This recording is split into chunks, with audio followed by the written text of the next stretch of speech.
أعوذ بالله من الشيطان الرجيم.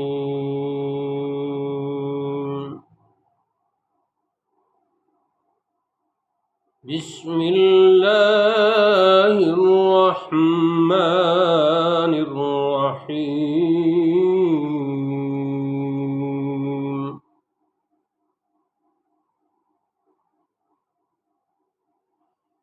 إنا أعطيناك الكوثر فصل لربك وانحر إن شانئك هو الأبتر.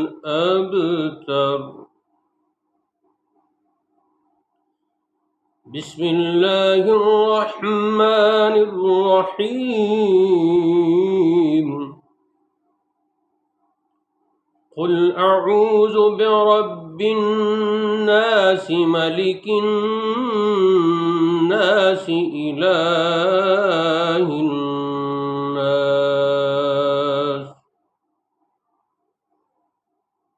من شر الوسواس الخناس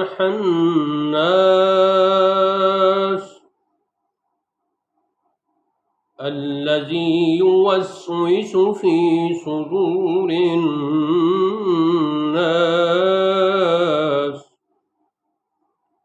من الجنة والناس. صدق الله مولانا العظيم وصدق رسوله النبي الكريم.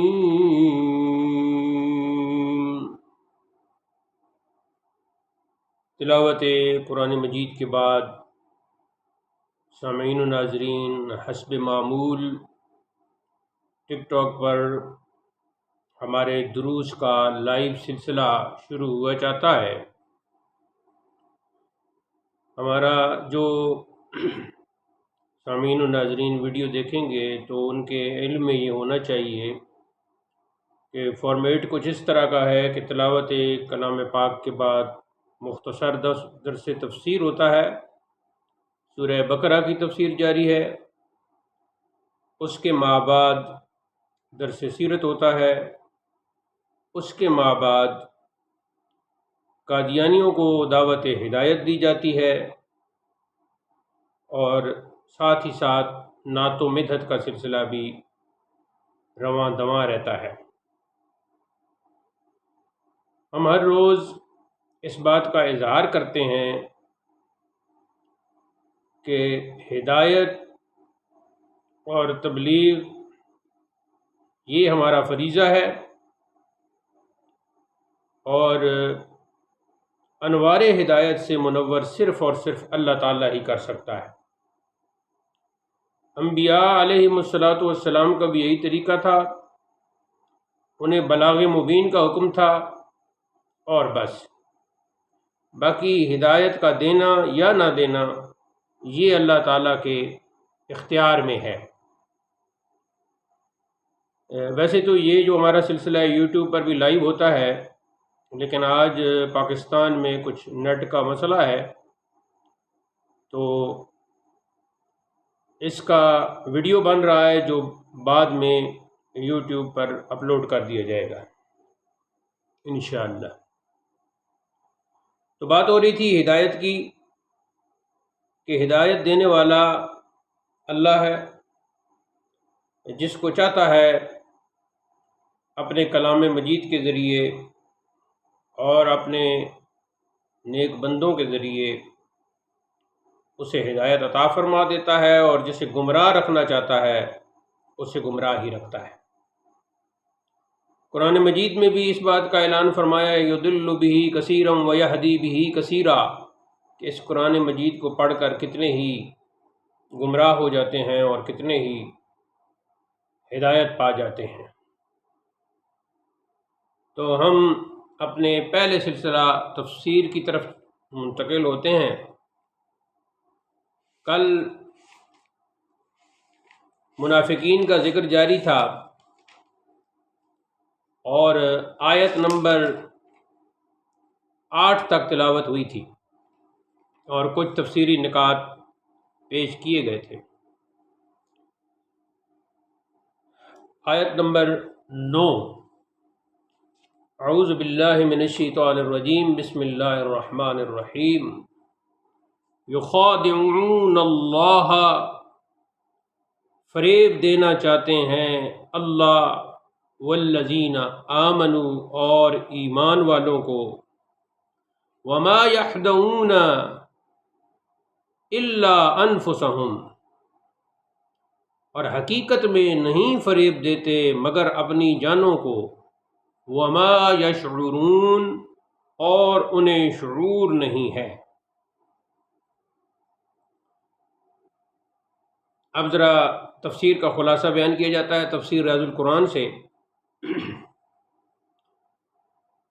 گزشتہ آیت میں منافقین کی بے ایمانی کا ذکر تھا، یعنی ان کی بد عقیدگی کا ذکر تھا، اور اب ان کی بدعمالیوں کو بیان کیا جا رہا ہے۔ اب ظاہر ہے کہ اللہ تعالیٰ کو تو کوئی فریب دھوکہ نہیں دے سکتا، لہٰذا یا تو اللہ کو فریب دینے سے رسول کریم کو فریب دینا مراد ہے، یعنی یخادعون اللہ فرما کر مراد یہ ہے کہ اللہ کے بھیجے ہوئے رسول اللہ صلی اللہ علیہ وسلم کو فریب دینا مراد ہے۔ یہ تفسیر مدارک میں یہی نقطہ بیان کیا گیا ہے، کیونکہ ظاہر ہے اللہ کو تو فریب یا دھوکہ نہیں دیا جا سکتا نا، وہ تو ہو ہی نہیں سکتا۔ تو پھر اللہ نے جو اپنا یہاں ذکر کیا تو مراد یہ ہے کہ اللہ کے بھیجے ہوئے رسول کو فریب دینا چاہتے ہیں،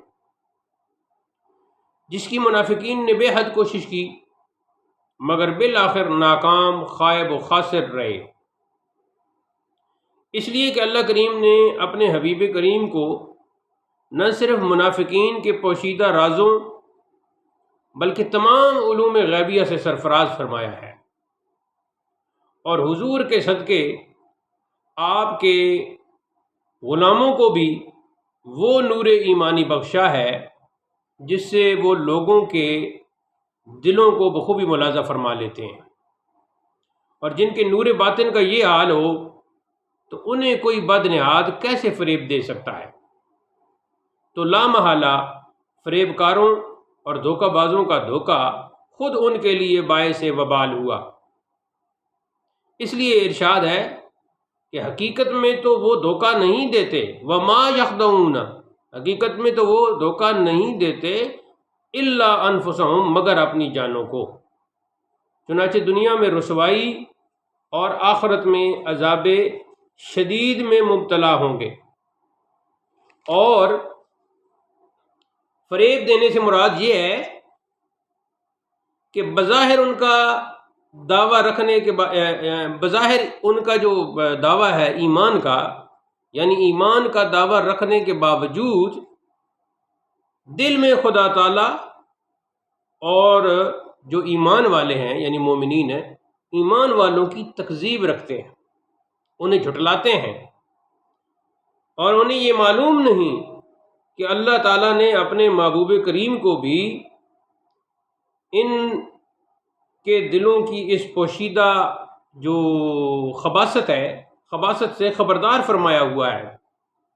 یہی بیان ہوا ہے تفسیر ابن عباس میں۔ لہٰذا خدا کے حبیب اور ان کے جانثاران یعنی جو اہل ایمان ہیں بے دینوں کے دھوکے میں ہرگز نہیں آ سکتے، ان کے فریب کا وبال آخر انہی پر ہوگا۔ لیکن افسوس کہ انہیں اس کا شعور نہیں۔ لفظ شعور پر تھوڑا سا ہم بعد میں کلام کرتے ہیں۔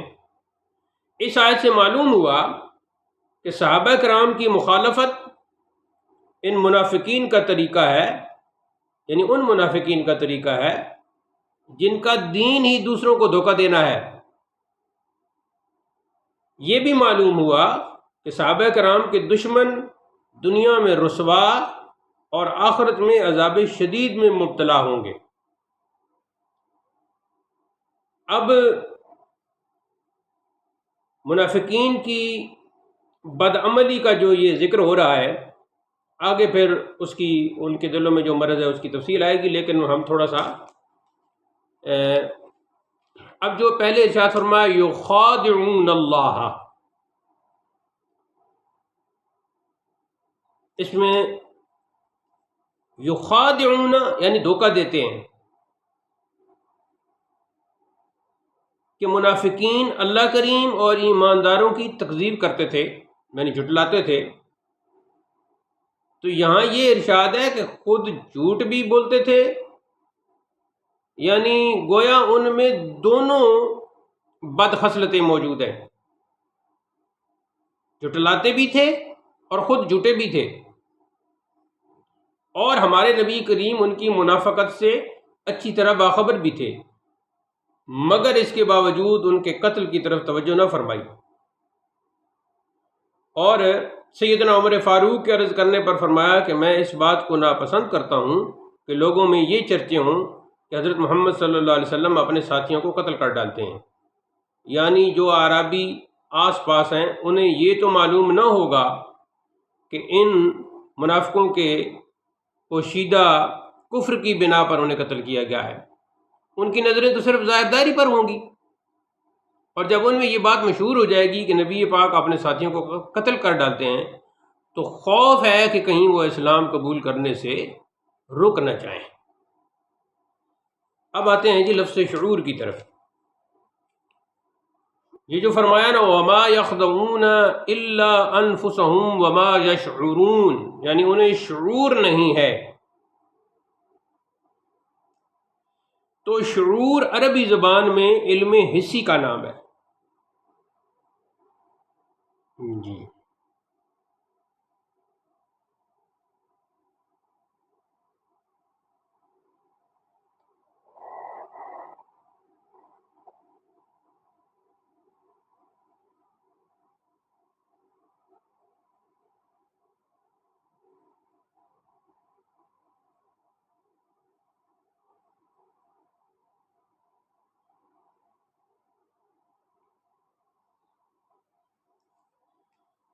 جی شعور عربی زبان میں علم حسی کا نام ہے۔ الشعور علم الشیء، یعنی انسان کے جو اس میں تفسیر کشاف کا بھی حوالہ ہے کہ انسان کے آلات حس کو مشاعر کہتے ہیں، علم الشیء، الشعور علم الشیء یا علم الشیء علم حس من الشعار، یعنی انسان کے آلات حس کو مشاعر کہتے ہیں، اور مشاعر الحواس، جیسا کہ ہم نے حواس خمسہ کا ذکر بھی کیا تھا۔ مشاعر الانسان حواسہ، یہ تفسیر کشاف میں۔ اب بتانا یہ مقصود ہے کہ منافقین کی فریب کاری کا جو نقصان خود ان کو ہو رہا ہے، یعنی خود جو منافقین کو ہو رہا ہے، وہ کوئی ڈھکا چھپا نہیں ہے، بلکہ حسی ہے، بلکہ محسوس جیسا ہے، لیکن یہ اس سے غفلت کی بنا پر بے احساس ہیں، گویا یہ نادان حواس سے ہی آ رہی ہیں، اور یہ نہیں جانتے کہ آخر کار ان کے فریب کا سارا وبال انہی پر ہوگا۔ لا یعلمون ان وبال خدعہم یعود علیہم، اور یہاں تو فرمایا ہے وما یشعرون، یعنی انہیں شعور نہیں، اور آگے جو ہم آیت پڑھنے والے ہیں اس میں کیا فرمایا لا یعلمون۔ تو دونوں کو سامنے رکھتے ہوئے یہ نتیجہ حاصل ہوتا ہے کہ منافقین کی غفلت کا یہ حال تھا کہ انہیں اپنا دینی نقصان نہ تو حواس ظاہری سے محسوس ہوتا تھا اور نہ ہی ادراک باطنی سے۔ وہ ظاہری طور پر بے شعوری اور باطنی طور پر جہالت کی انتہا کو پہنچ چکے تھے، اور جہالت کے مقابلے میں چونکہ علم کا لفظ ہی موضوع ہوتا ہے، جیسے کہا کہ الشعور علم الشیء علم حس من الشعار، یا علم بھی ہو سکتا ہے یعنی اعلیٰ کے طور پر. تو وہ نہ ہی ادراک باطنی سے، یعنی وہ ظاہری طور پر بھی بے شعوری اور باطنی طور پر بھی جہالت کی انتہا کو پہنچ چکے تھے، اور جہالت کے مقابلے میں چونکہ علم کا لفظ ہی موضوع ہوتا ہے، اس لیے پھر اگلی آیت میں فرمایا لا یعلمون، اور تفسیر مدارک میں بھی یہ بیان فرمایا گیا ہے. اب صف ہون کا لفظ بھی ہے، ان کی بے وقوفی کا بیان ہے، ان کی جہالت کا بیان ہے، اور ان کی بے شعوری کا بیان ہے. یہاں حضرت نے ایک نقطہ ارشاد فرمایا کہ یاد رہے کہ حضور کا معاملہ اللہ ہی کا معاملہ ہے، کیونکہ آپ اللہ کے خلیفہ ہیں، اور یہی بات علامہ بیضاوی نے تفسیر البیضاوی میں بھی لکھی ہے. اچھا، اب ان کے جو مزید تعارف کروایا جا رہا ہے، فی قلوبہم مرض، ان کے دلوں میں مرض ہے یعنی بیماری ہے، فزادہم اللہ مرضا، اور زیادہ کر دی ہے اللہ نے اللہ نے ان کی اس بیماری کو، یعنی ان کے اس مرض کو. وَلَهُمْ عَذَابٌ علیم، اور ان کے لیے دردناک عذاب ہے، بما كانوا یکذبون، ان کے جھوٹ بولنے کی وجہ سے. اب یہ دراصل جو ان کے اندر نفاق ہے، یہ ایک بہت بڑا مرض ہے، اور جب وہ اس پہ مصر رہتے ہیں تو پھر اللہ تعالیٰ ان کے اس مرض کو اس میں اضافہ کرتا رہتا ہے.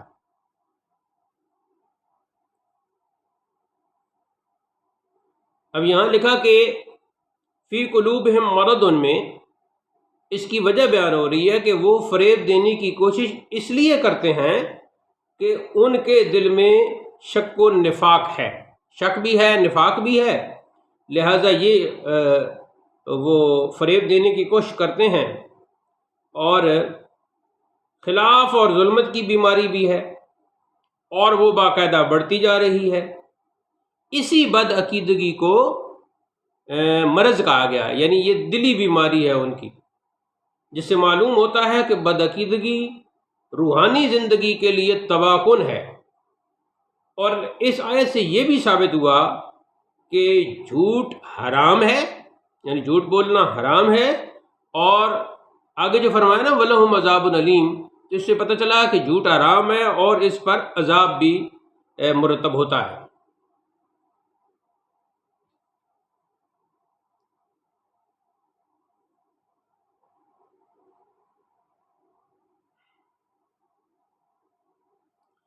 آگے حضرت فرماتے ہیں کہ وَإِذَا قِيلَ لَهُمْ، یہ میں پہلے آیت پڑھ لیتا ہوں، پھر جو وہ نقطہ ہے وہ بیان کرتا ہوں. وَإِذَا قِيلَ لَهُمْ لَا تُفْسِدُوا فِي الْأَرْضِ، اور جب انہیں کہا جائے کہ زمین میں فساد نہ کرو، قالوا، تو کہتے ہیں انما نحن مصلحون، ہم تو اصلاح کرنے والے ہیں. الا انہم هم المفسدون ولکن لا یشعرون، خبردار وہی فساد کرنے والے ہیں لیکن سمجھتے نہیں. اب حضرت فرماتے ہیں کہ اس سے پہلے یہ بتایا گیا تھا کہ فی قلوبہم مرض، منافقوں کے دل میں بیماری ہے، مرض ہے. اب اس کی نشانی بتائی گئی ہے کہ وہ جو مرض ہے اس کی علامت اور نشانی یہ ہے کہ وہ فساد اور اصلاح اور نیک اور بد میں فرق نہیں کر سکتے، یعنی فساد اور اصلاح میں فرق نہیں کر سکتے، نیک اور بد میں فرق نہیں کر سکتے، اس لیے کہ وہ فسادی اور شعور سے بالکل عاری ہیں. جیسا کہ پچھلی آیت میں جو فرمایا گا، آیت نمبر 9 کے خاتمے پر فرمایا وما یشعرون، انہیں شعور نہیں. تو یہی وجہ ہے کیونکہ وہ شعور سے بالکل عاری ہیں. صحابہ کرام سے مروی ہے کہ یہ بیان بھی منافقوں کا ہی ہے، کیونکہ ان کا فساد کفر اور معصیت خداوندی تھی، یعنی اللہ تعالیٰ کی نافرمانی تھی. مطلب یہ ہے کہ زمین میں خدا کی نافرمانی کرنا یا اس کا حکم دینا، اس میں فساد کرنا اور زمین و آسمان کی اصلاح اطاعت خداوندی میں ہے۔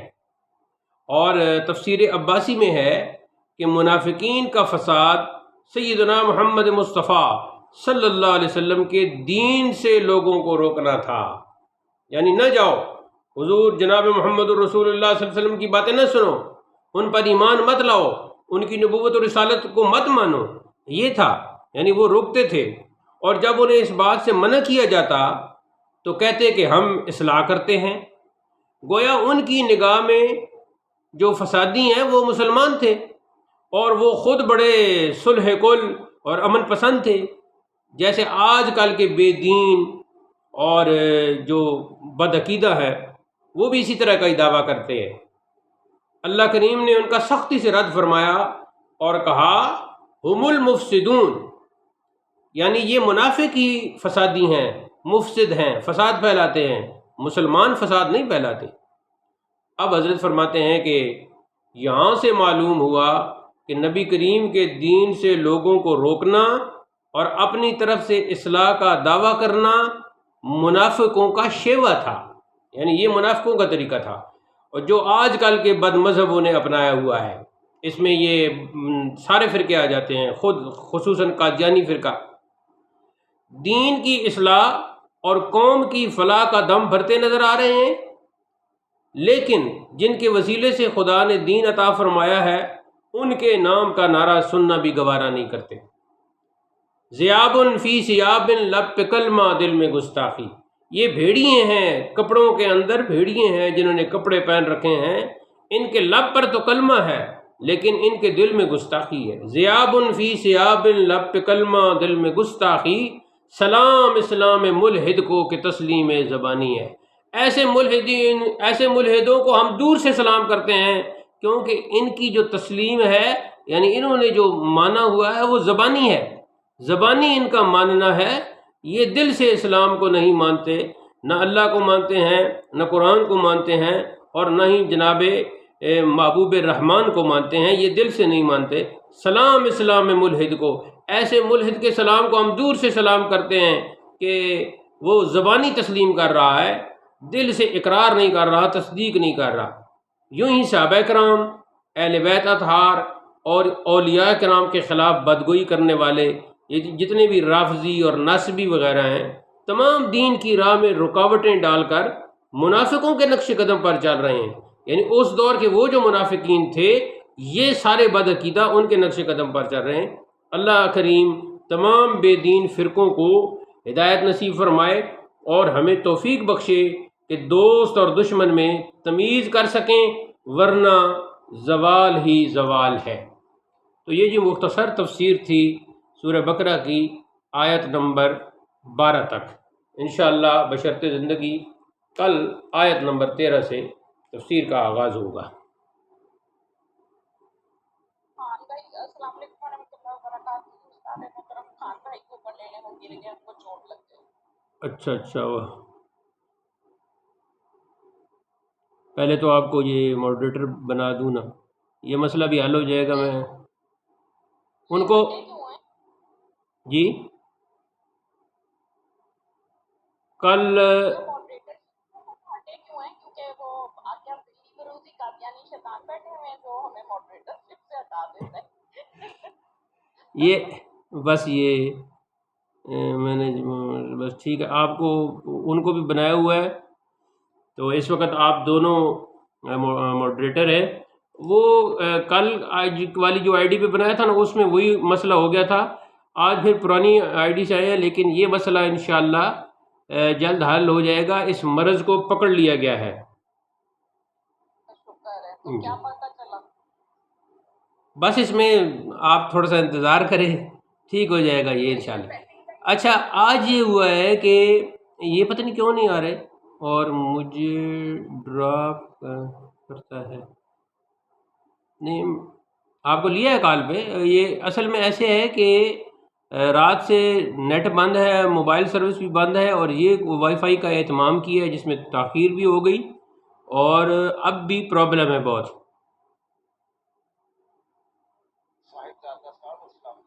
جی وعلیکم السلام ورحمۃ اللہ۔ سر آپ مجھے یہ بتائیں کہ کیا حضرت عیسیٰ جب دنیا میں آئیں گے کیا ان کے بعد بھی کوئی نبی آئے گا دنیا میں پھر نہیں کہ وہ وہی آخری ہوں گے؟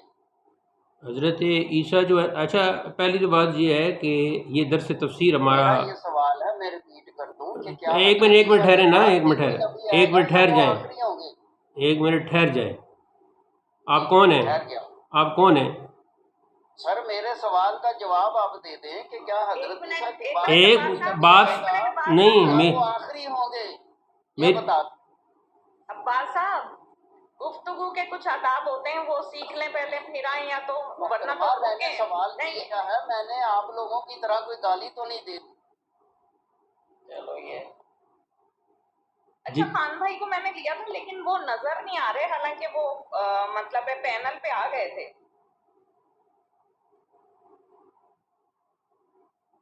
وہ ان کے، میرے خیال میں ان کے نیٹ کا مسئلہ ہوگا.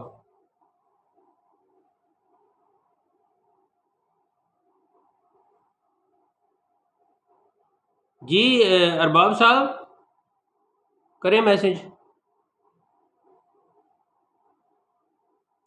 ہاں عباس بھائی تم نیچے ہو تو میری بات سنو. آتے ہی تم نے سوال جڑ دیا. تمہیں ادب و احترام ہونا چاہیے. بے شرم اور بے حیا انسان. درس تفسیر جاری تھا اور جو آیات پڑھی گئیں تم نے ان کے بارے میں تو سوال نہیں کیا. لگتا ہے تم قادیانی ہو، یہی تو تمہارا حال ہے. تم اپنے آپ کو کیا سمجھتے ہو؟ بے شرم اور بے حیا لوگ، تلاوت کرنا تک نہیں آتا اور باتیں کرتے ہیں منہ سے بڑی. کروڑوں مسلمان جو ہیں وہ گمراہ ہیں 14 صدیوں سے، اور تم جو ہے 100 سال کے بھی تمہاری ایج نہیں ہوئی اور تم حق پر ہو. کبھی اس بات پہ بھی سوچا ہے؟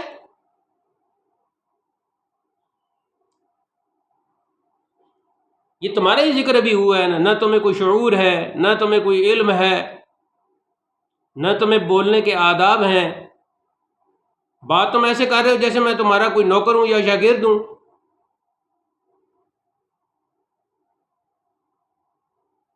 اچھا جی محمد صاحبہ، یہ جو تفسیر بیان ہوئی ہے آیت نمبر 12 تک، جی کوئی سوال آپ کے ذہن میں ہو تو؟ وہ تھوڑا سا جو میں سمجھی ہوں وہ میں بتا دیتی ہوں، تو وہ ظاہر ہے اس میں کوئی بھی کریکشن کرنی ہوگی تو وہ آپ کر دیجیے گا. جی یہ شعیب بھائی کو اوپر لے لیجیے پلیز. یہ شعیب صاحب کو کون سے ہیں؟ جی یہ اپنے اپنے اپنے اپنے اچھا وہ تو شعیب ملک صاحب ہیں نا ایک تو. یہ بھی اپنے ہیں نا، وہ جب بھی بتا رہی ہوں کنفرم ہے تو بتا رہی ہوں، ورنہ بول دیتی مجھے نہیں پتا.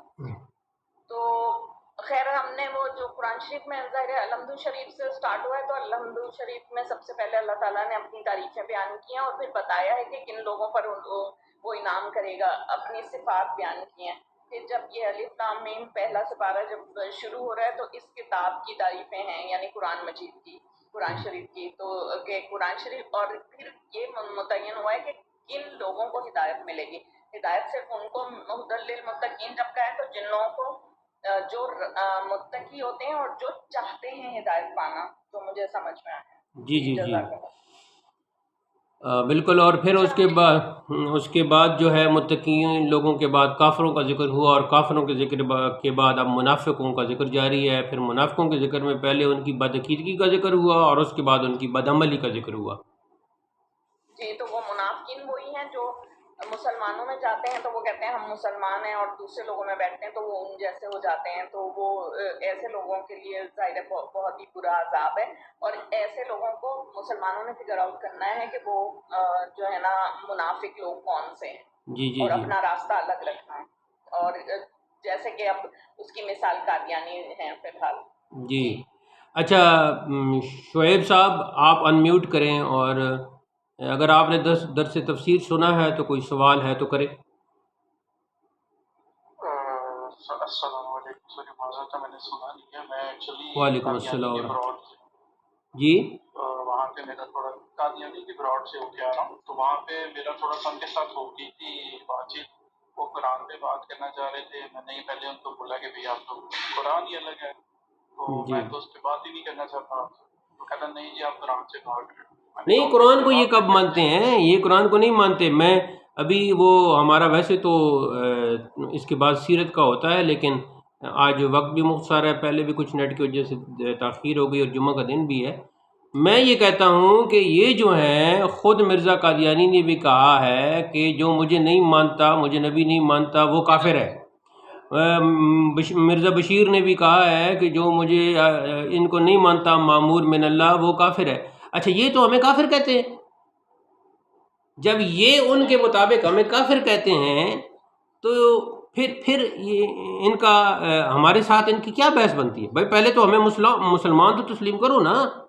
یعنی کروڑوں بندوں کو جو دنیا میں اس وقت کرۂ ارضی پر موجود ہیں، انہیں تم کافر کہہ رہے ہو، اور خود یہ جو ہے نا اپنی جب ان کی بات آتی ہے تو طرح طرح کی تعویلیں کرتے ہیں. جب آپ ہمیں کافر سمجھتے ہو تو پھر اتحاد کی تو کوئی صورت نہیں. اور تم یہ کہتے ہو کہ ہم جو ہیں احمدی حق پر ہیں اور یہی حقیقی اسلام ہے. بھئی ٹھیک ہے، جو تمہارا حقیقی اسلام ہے، تم اپنے آپ کو حقیقی اسلام بھی کہو، تم اپنے آپ کو احمدی بھی کہو. اگر اس پہ ڈٹ جاؤ تو جھگڑے ختم ہو جائے گا. ہمیں تم مسلمان رہنے دو. پھر جب تم اپنے آپ کو احمدی کہہ کر، حقیقی اسلام کہہ کر، اور خود کو ہی صرف مسلمان سمجھتے ہو اور ہمیں کافر سمجھتے ہو، تو پھر تمہاری ہمارے ساتھ بحث کیا ہے؟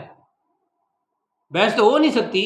ہم تو تمہیں ہدایت دے رہے ہیں کہ تم غلط رستے پر چلے ہو. تم جس کو مانتے ہو اس کو 125 سال ہوا ہے، اور تم 14 صدیوں کے مسلمانوں کو جھٹلا رہے ہو. تم قرآن کو نعوذ باللہ جھٹلا رہے ہو، تم احادیث کا انکار کر رہے ہو، تم تفاسیر کا انکار کر رہے ہو. یعنی 14 صدیوں کے جو مسلمان ہیں تم ان کو ہی غلط قرار دے رہے ہو. تمہارا تو بات کرنا بنتا ہی نہیں. بات کرنے کا حق ہمارا ہے کہ ہم تمہیں ہدایت دیں، تمہیں راہ ہدایت کی طرف بلائیں، اور تمہیں یہ بتائیں کہ اور اگر تم اس پہ ڈٹ ہی گئے ہو، ضدی بن گئے ہو، تو تم اپنے آپ کو احمدی اور جو فرقہ تمہارے جماعت جس کو کہتے ہو وہ مانو، اور اقلیت اپنے آپ کو تسلیم کرو. سارے جھگڑے ختم ہو جائیں گے. جیسے ہم یہودیوں اور عیسائیوں کے ساتھ رہتے ہیں، تمہارے ساتھ بھی رہیں گے. پھر تم دوسرے چکروں میں پڑے ہوئے، عیسیٰ علیہ السلام وفات پا گئے، یہ ہو گیا وہ ہو گیا. یہ تو تمہارے مسائل ہی نہیں ہیں.